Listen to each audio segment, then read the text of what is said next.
Classic polo menswear brand இப்போ Chennai வரப்போறாங்க. Retail franchisee பிசினஸ்ல invest பண்ண இன்ட்ரெஸ்டடா இருக்கிறவங்க கால் பண்ணுங்க 9363393633.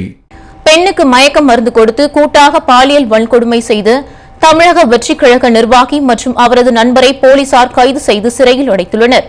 தூத்துக்குடி மாவட்டம் ஆழ்வார் திருநகரை சேர்ந்த 35 வயது பெண் தாவேகாவில் உறுப்பினராக உள்ளார். சமீபத்தில் நடந்த ஒரு கட்சி நிகழ்ச்சியில் கலந்து கொண்டபோது தூத்துக்குடி மேற்கு மாவட்ட தாவேகா இளைஞர் அணி துணை செயலாளரான பாலமுருகன் என்பவருடன் அந்த பெண்ணுக்கு பழக்கம் ஏற்பட்டது. இருவரும் சேர்ந்து ஏதாவது தொழில் செய்யலாம் என அந்த பெண்ணுடன் பாலமுருகன் கூறியுள்ளார்.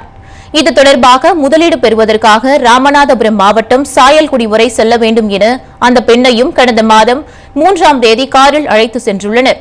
அப்போது சாயல்குடியை சேர்ந்த ஜெயபால் 35 வயது என்பவரை தனது நண்பர் என அந்த பெண்ணிடம் அறிமுகம் செய்துள்ளார். இவர்களது வாகனம் தொடர்ந்து ஏர்வாடி பகுதியில் சென்றபோது அந்த பெண்ணுக்கு மயக்க மருந்து கலந்து குளிர்பானம் வாங்கி கொடுத்ததாக கூறப்படுகிறது. அப்போது இருவரும் சேர்ந்து அந்த பெண்ணை கூட்டு பாலியல் வன்கொடுமை செய்துள்ளனர். பின்னர் மயக்கம் தெளிந்த பின் நடந்த சம்பவத்தை பற்றி வெளியே சொல்லக்கூடாது என இருவரும் மிரட்டியுள்ளனர்.